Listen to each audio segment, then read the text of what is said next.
Eu peguei Lamentações para falar de felicidade, um texto de Lamentações. E Jeremias, aqui nesse livro, quando ele escreveu, ele estava passando por um momento de muita aflição, de muita angústia. E Jerusalém tinha sido destruída pela Babilônia, tudo tinha se acabado. Hoje de manhã o pastor falou sobre a destruição do templo. Muita gente morreu, muita dor, muito pranto. Jeremias estava com o coração muito aflito, ele tinha profetizado sobre o exílio, mas ele vivia aquela dor naquele momento. Tem momentos aqui, no capítulo 3, que ele fala assim, logo no início, ele diz: eu sou um homem que viu a aflição pela vara do furor do Senhor. Mais na frente, ele fala: eu fui objeto de escárnio. Depois ele fala: afastou a paz da minha alma, me fugiu o bem. Quantas vezes nós já nos sentimos assim, com essa sensação de quase perguntar muitas vezes, né? Senhor, cadê tu? Não está me vendo? Ou só sou eu que pensei isso? Acho que não, né? Quantas vezes nós já nos sentimos dessa forma, com a sensação de que tudo acabou, que não tem mais jeito, o casamento está ruim, não tem mais jeito, o filho está dando muito problema, esse menino não tem mais jeito, no trabalho as coisas não vão bem, não tem jeito, vai acabar, tudo vai acabar. Quantas vezes nós nos sentimos assim, como Jeremias se sentia, com um vazio interior, com uma sensação de que tudo acabou. Coisa estranha falar de felicidade trazendo esse texto, mas a felicidade, ela é cheia de contradições. Por isso eu trouxe esse texto, para que a gente possa refletir o que felicidade tem a ver com isso. Todo mundo estuda sobre felicidade desde que o mundo é mundo. Freud, né, Bela? A Bela está fazendo psicologia, me ajuda. Freud já dizia que felicidade é um problema individual. Olha que interessante. Felicidade é um problema individual. Hoje, de filósofos a cientistas, de ateus a religiosos, milhares, centenas de estudos sobre felicidade. Todo mundo quer saber a resposta. O pastor colocou lá que eu ia falar sobre como ser feliz, né? Todo mundo quer essa resposta. Como ser feliz? Como é que eu posso ser feliz? Harvard começou um estudo há quase 80 anos. 80 anos estudando sobre felicidade. E recentemente fez uma pesquisa no campus e descobriu que mais da metade dos jovens que estudam ali sofriam de depressão. Que coisa intrigante isso! Como é que os jovens que estão na Universidade de Harvard, uma das melhores universidades do mundo, que é disputadíssima, o que a gente pensa de um jovem que está lá? Bem-sucedido, não é verdade? Um jovem que venceu um grande desafio, que tem uma grande oportunidade. Ali na Universidade de Harvard, eles são moldados para mudar o mundo, para fazerem a diferença, e mais da metade dos jovens com depressão. E Ben-Shahar foi o primeiro a criar um curso sobre felicidade. Quando ele criou, ele não imaginou que ia ter um impacto tão relevante. Mais de 1000 alunos se inscreveram, todos atrás da resposta. Como é que eu vou ser feliz? O que precisa fazer para ser feliz? A Universidade de Brasília também está lançando um curso agora, no próximo semestre, sobre felicidade. Então preparem-se, porque as informações hoje aqui estão bem quentinhas da atualidade. Bom, eu queria falar com vocês sobre 3 fatos relacionados à felicidade. São 3 realidades. comprovadas cientificamente, mas que já estavam aqui, ó, na palavra. A primeira delas é que felicidade não é um sentimento. Felicidade é um estado, é uma maneira de ser, é um estilo de vida. Felicidade é um estado. Vocês querem ver qual é o contrário de felicidade, gente? Quem mais? Mais uma. O contrário de felicidade é infelicidade. Por que isso? Porque uma pessoa feliz, ela pode ter momentos de alegria e momentos de tristeza. Uma pessoa feliz, ela pode perder alguém e ter momentos de tristeza. Ela pode perder um emprego e ter momentos de tristeza. Ela pode ser magoada por alguém e ter momentos de tristeza. E uma pessoa infeliz pode ter momentos de alegria também, pode ou não? Uma pessoa feliz não pode ter momentos de euforia. Então, felicidade é um estado, é uma maneira de viver, é um estilo de vida. Essa é a primeira realidade. Felicidade não é um sentimento. Felicidade é um estilo de vida. Só que acontece o seguinte, o mundo não nos ensina assim. O mundo, a sociedade, a nossa cultura, eles nos colocam a felicidade como algo condicional. É ou não é, André? Quando você comprar o carro novo, você vai ser feliz. Quando você entrar na universidade, você vai ser feliz. Quando você casar, você vai ser feliz. É muito pesado isso, gente, porque ficar procurando a felicidade desse jeito, vocês sabem quando que a gente vai achar? Nunca. Porque quando você compra o carro novo, o que acontece? Final do ano, outro carro, lançamento. Quando você compra uma casa nova, em pouco tempo aparecem as infiltrações, é ou não é? Né, Rodrigo? Graças a Deus, né, Rodrigo? Aparece infiltração. Quando você ganha dinheiro, você precisa de mais dinheiro. Quando você casa, melhor não falar. Enfim, não tem como a gente ficar perseguindo esse quando.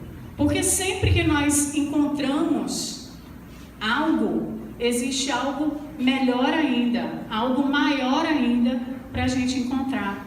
Mas é isso que é ensinado para nós. Só que, para nossa sorte, a neurociência e a psicologia positiva agora dizem e ensinam exatamente o contrário.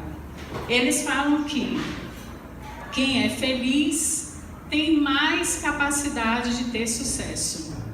Não é o sucesso que traz a felicidade, é a felicidade que traz o sucesso. Ela é mais eficaz, ela é mais motivada, ela é mais determinada, ela é mais resiliente, porque ela é feliz e não porque ela tem sucesso. Uma pessoa feliz, ela pode perder absolutamente tudo e ela vai reconstruir, porque ela tem algo maior. E tem um lugar, gente, que está essa felicidade que ninguém pode nos tirar. E é aos pés da cruz. Existe uma felicidade ali que ninguém, absolutamente ninguém, pode nos tirar. Ela já está lá. Então a primeira realidade é essa: felicidade não é um sentimento, é um estado. A segunda realidade é que a felicidade é uma decisão diária. Todos os dias nós recebemos uma porção. Jeremias, lá no versículo 23 que a gente leu, fala assim, ó, na versão que eu anotei aqui: este amor e bondade, ou essa misericórdia, como foi lida aqui, se renovam toda manhã. E como é grande a fidelidade do Senhor. Olha que coisa linda. Esse amor e bondade se renovam a cada manhã. E é certo, não é duvidoso, que ele fala como é grande a fidelidade. Não existe a possibilidade de não chegar. Então, o que acontece toda manhã? A gente recebe uma porção. Deus manda uma porção de misericórdia, de amor. E nós recebemos essa porção que é para o dia inteiro, não é para metade do dia. Não acaba ao meio-dia. Não acaba a porção na primeira fechada que um carro dá na gente. A porção não acaba quando o chefe está de mau humor. A porção simplesmente não acaba, ela é para o dia inteiro. Vocês creem nisso? Que a porção é completa? A porção é para o dia inteiro. Nós recebemos essa porção, independente das circunstâncias que nós vivemos. Porque a palavra de Deus, ela não é condicional. Ela não está sujeita às circunstâncias, à realidade, à cultura, à pessoa, à crise. Ela não está sujeita a nada disso. A palavra de Deus ela simplesmente é. Agora nós temos o livre-arbítrio de usar a porção ou não. Então todos os dias, amanhã de manhã, vocês vão receber uma nova porção, porque a de hoje vocês já receberam, já está aí, viu? Pode usar. Mas amanhã de manhã vocês vão receber uma nova porção, cada um de nós aqui. E a gente vai decidir o que fazer com essa porção. Que tipo de pai, que tipo de mãe, que tipo de cônjuge, que tipo de profissional eu serei com essa porção. Independente do que acontece no dia, independente da empresa estar fechando, do chefe viver de mau humor, do marido também estar de mau humor, da esposa, independente de tudo, a porção está ali. E o que nós vamos fazer com essa porção? Mas, de novo, o mundo e a sociedade nos ensinam ao contrário. Eles nos ensinam a guardar as mensagens negativas. A porção de Deus é de amor e bondade. O mundo nos ensina a guardar as coisas que são ruins. Nós normalmente anotamos na pedra aquilo que é ruim e na areia o que é bom. E a palavra de Deus é assim, ela fala isso? É o contrário, né? É para a gente escrever na pedra o que é bom e na areia o que é ruim. Mas o que é que nós fazemos? Quando você recebe um elogio e uma crítica na mesma hora, da mesma pessoa. Isso é comum no trabalho, né? Vai criticar a gente, aí dá um elogiozinho para amenizar. O que é que a gente guarda? O elogio ou a crítica? A gente guarda a crítica. A gente passa 8 horas dirigindo, por exemplo, daqui para Salvador, vai dirigindo para Fortaleza. E lá na última hora, a gente leva uma fechada de alguém. A gente vai lembrar que as 7 horas foram de paz total? Ou a gente vai ficar pensando na fechada que levou? A gente vai pensar na fechada. A gente recebe o boletim de um filho. Aí são 10 matérias, 8 são azuis e 2 são vermelhas. Os adolescentes ali adoraram. O que a gente faz com esse boletim? Enfatiza a vermelha. Não é isso que nós fazemos? Nós guardamos o que é ruim e nós esquecemos do que é bom.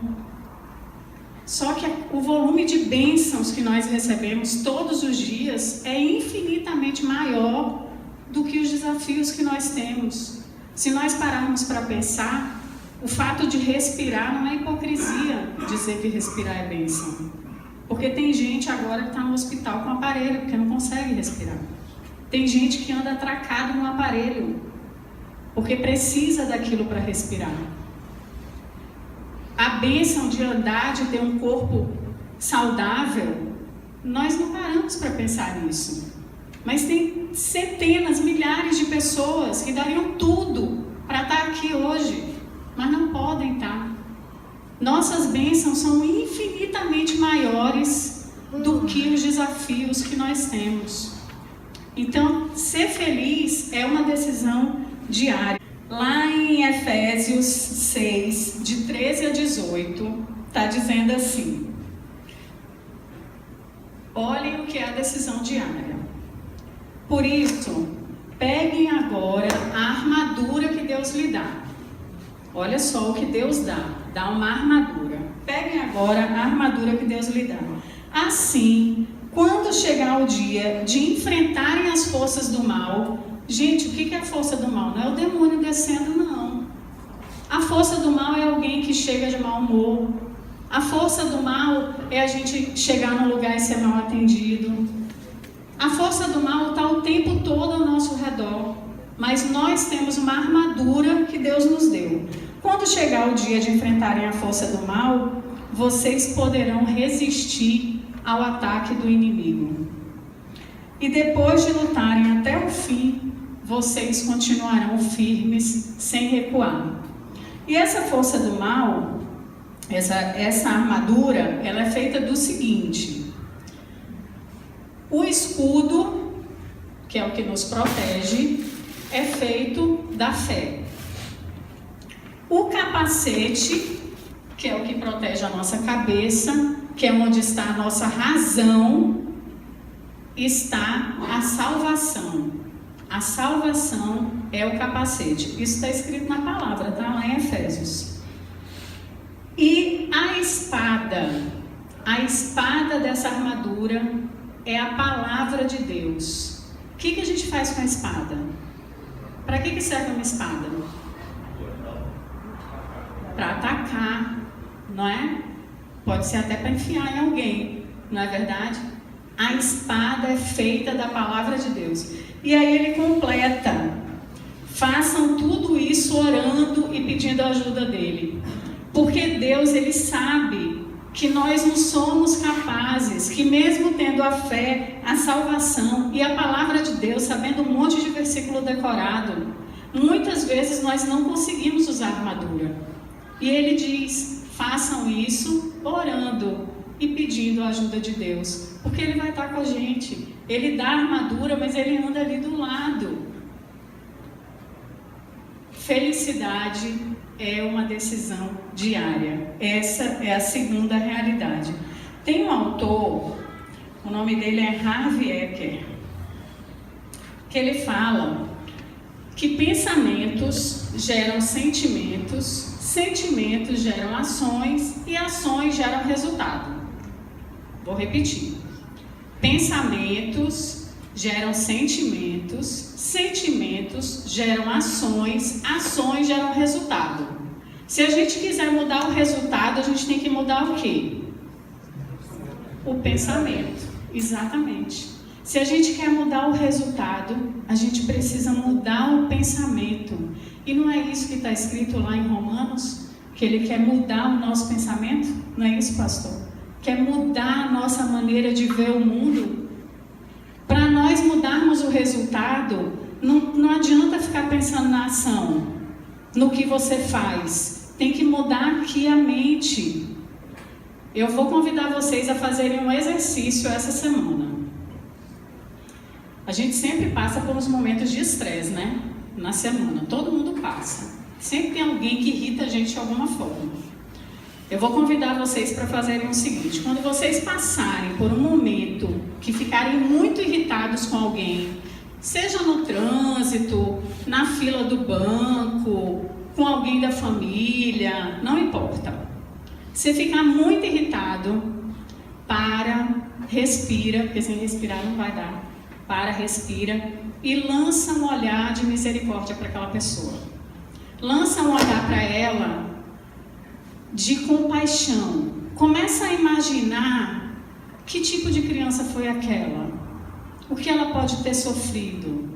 Começa a imaginar, mesmo sem saber de nada da vida da pessoa, que ela pode ter perdido alguém aquele dia, que ela pode ter sido insultada e humilhada no trabalho, que ela pode ter sido injustiçada de alguma forma. Quando você começar a mudar o seu pensamento relacionado àquela pessoa, você vai perceber que seus sentimentos em relação a ela vão mudar também. Consequentemente, as suas ações vão mudar. E claro, o resultado vai mudar. Faz sentido isso para vocês? Então, para mudar o resultado, a gente precisa mudar o pensamento. E o bom é que isso não é linear, não é só nessa linha. Quando muda o resultado, o que acontece? A gente se satisfaz e o resultado passa a mudar o pensamento e a gente começa num ciclo positivo de atitudes, de pensamentos, de sentimentos. Experimentem. Lembrem-se, felicidade é uma decisão diária. A terceira realidade sobre felicidade é que a felicidade deve ser cultivada. Nessa altura do campeonato, talvez vocês já estejam dizendo: poxa, eu não achei que fosse tão simples ser feliz, né? Se é um estado, um estilo de vida, eu quero. Se é uma decisão diária, também quero. Todo mundo quer aqui? Não quer não, né, pastor? Alguém aqui quer felicidade? Amém. Todo mundo quer felicidade, mas não é tão simples assim, né? Mudar o pensamento não é uma tarefa simples. Então a felicidade precisa ser cultivada, como o amor precisa ser cultivado. A felicidade, quem fala isso é aquele professor Clóvis Filho, cadê Graça? Não está aí não, né, para me ajudar. Ele fala que ou a felicidade está aí, onde você está agora, ou ela não está em lugar nenhum. A felicidade ou está sentada aí no banco que você está, não está no seu lado, não está no seu cônjuge, não está no banco do lado, não está na sua casa, não ficou em casa. Ou ela está aí onde você está, ou ela não está em lugar nenhum. Pensando assim, eu acho que até Freud tinha razão, né? Felicidade é mesmo um problema individual. Só que eu prefiro mudar problema por questão. É uma questão individual, é de cada um. A felicidade precisa ser cultivada. Aí tem um outro autor, pesquisador na Universidade de Harvard, Shaw Achor, o nome dele. Ele escreveu um livro que já virou best-seller, O Jeito Harvard de Ser Feliz. Excelente o livro, indico. E ele fala lá que existem 7 princípios que devem ser seguidos para cultivar a felicidade. A primeira é positividade. Positividade é ter atitudes positivas diante das circunstâncias.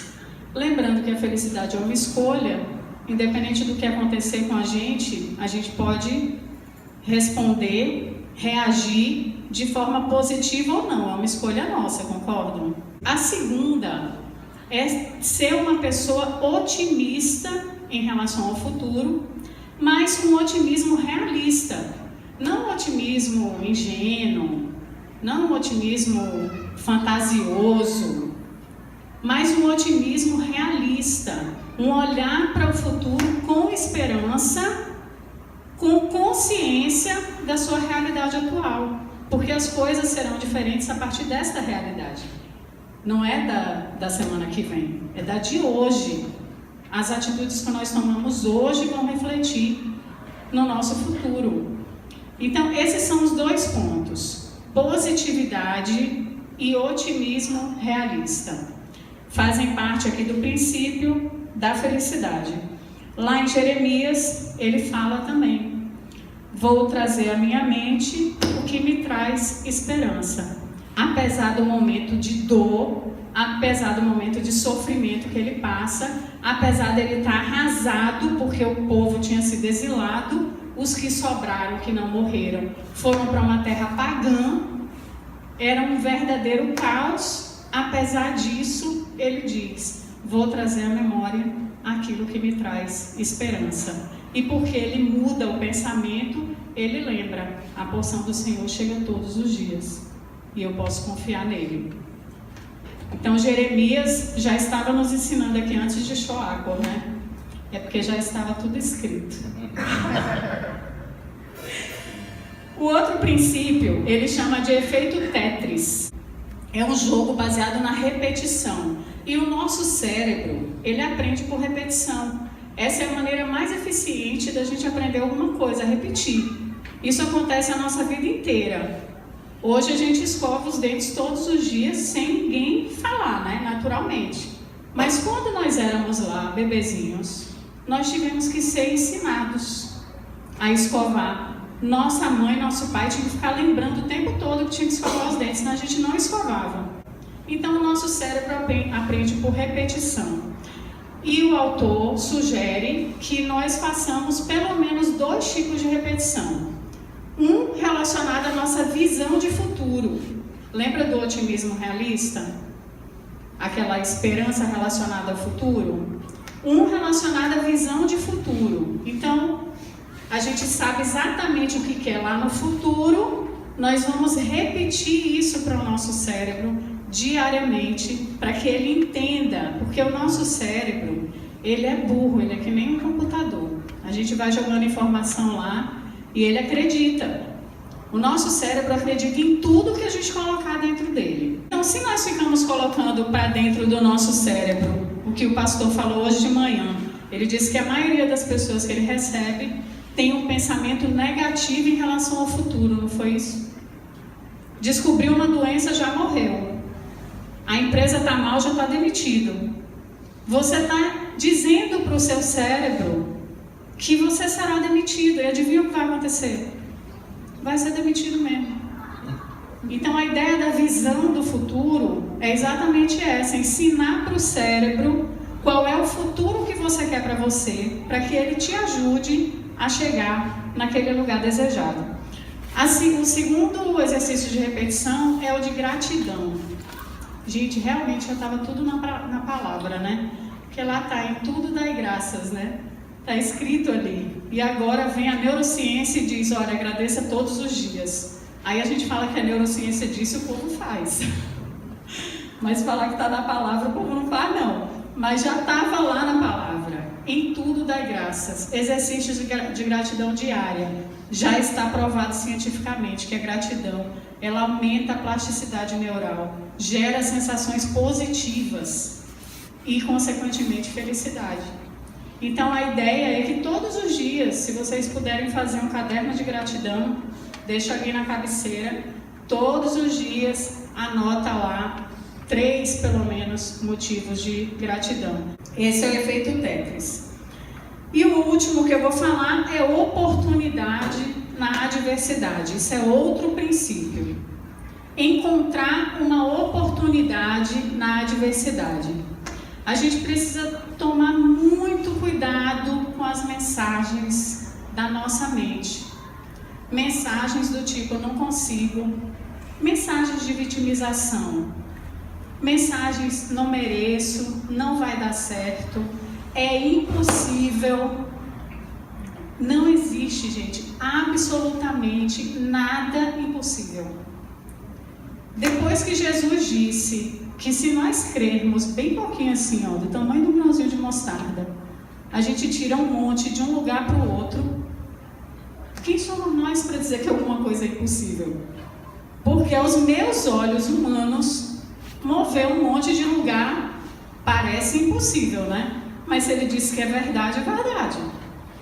Não existe nada impossível, é só improvável. É improvável, mas não é impossível. Você sabe o que é impossível? Impossível é a gente pegar a tela de um celular e falar com uma pessoa do outro lado do mundo em tempo real. Se falasse isso há 30 anos, alguém ia acreditar? 30 anos só, talvez 20. Acho que em 20 anos já não acreditar. 20 anos já tinha celular? Aquele tijolão, né, eu acho. Gente, a humanidade só depois de Cristo tem 2000 anos. Só faz 20 anos isso. Não parece impossível? Não parece impossível você digitar um objeto numa impressora 3D e em alguns minutos o objeto está na sua mão? Vocês já viram isso? Eu vi isso outro dia. Eu fiquei passada com isso. Eu falei, como assim? Não existia nada e agora tem um objeto aqui na minha mão? Isso é impossível. E está aí para a gente fazer, não existe nada impossível. Só é improvável. Então, se existe uma crise no casamento, não está bom, não é impossível de melhorar. Se a pessoa que está do seu lado já não é mais a mesma, não é impossível de resgatar.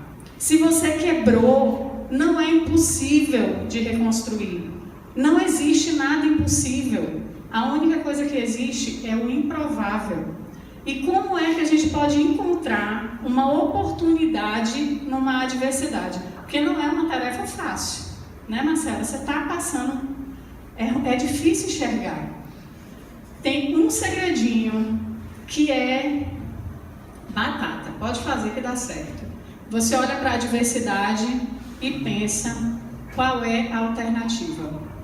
Só esta pergunta, qual é a alternativa? Não tem mais jeito. Eu entendi que não tem mais jeito. Qual é a alternativa? Sempre existe mais alguma alternativa. Sempre. Quando você encontra uma alternativa, você saiu de uma prisão. Porque quando você declara que não tem jeito, você está aprisionado àquela realidade. Você virou prisioneiro de uma única opção. Quando você tem mais uma alternativa, você não é mais prisioneiro. Você no mínimo tem um dilema.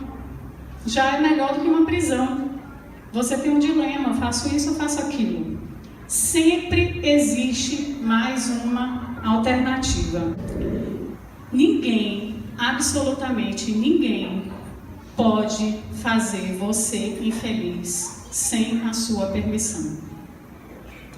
Você só pode ser infeliz com a sua autorização.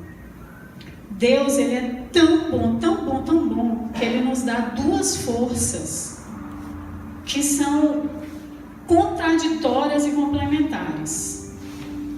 Ele coloca nas nossas mãos o amor e coloca na outra mão o poder. Ele é tão maravilhoso que ele nos coloca numa situação de total controle sobre a nossa vida. Quando nós descobrimos que nós podemos mudar o nosso pensamento, sabe o que isso significa? Que nós estamos além do pensamento. Nós estamos além daquilo que vem à nossa mente. Normalmente nós somos reféns do pensamento. Quando vem, domina a gente, pronto, acabou-se. Você já perde a cabeça. Mas agora vocês que estão aqui, todos vocês sabem que quando um pensamento vier à mente, você tem o poder de mudar este pensamento, de aceitá-lo ou de jogá-lo fora. Este poder está nas suas mãos e diariamente você recebe uma porção de amor e de cuidado, uma porção da misericórdia de Deus. Abaixa a cabeça, fecha os olhos, que eu quero encerrar lendo uma passagem que está em Efésios 3, versículo 20, que diz assim: aquele que é poderoso para fazer tudo, aquele que é poderoso para fazer tudo, muito mais abundantemente. Além de fazer tudo, ele vai fazer muito mais. E além de fazer muito mais, ele vai fazer com muita abundância. Muito mais abundantemente do que pedimos ou pensamos. Muito mais abundantemente do que as nossas orações. Segundo o poder que em nós opera.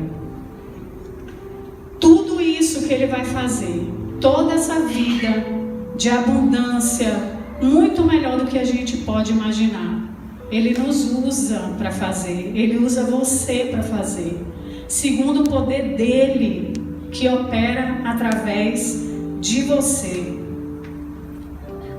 Não é o sucesso que leva à felicidade, é a felicidade que leva ao sucesso.